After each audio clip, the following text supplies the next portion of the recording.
People ask me all the time, why psychology? I've always been really curious about why we do what we do, and that's essentially what psychology does, is it helps you see what's happening below the surface. So I'll take something, almost everything that's universal to all of us.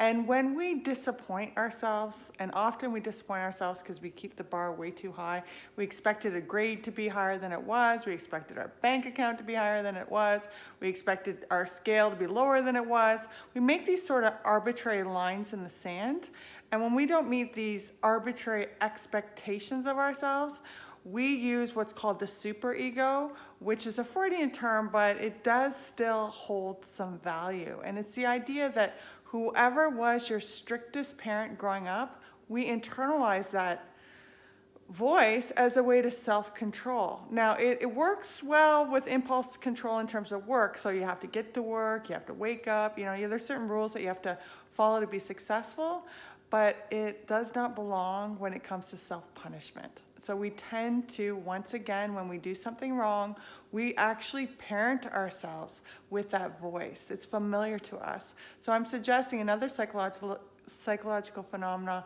and it's called reparenting. So when that harsh voice comes up in very inappropriate times and ways, take a long deep breath with me right here and replace it with kindness. You are perfect exactly the way you are. You are not judged by all these outward standards that you put on yourself.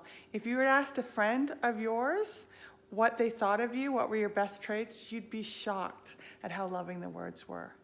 So your homework today is to replace control with kindness.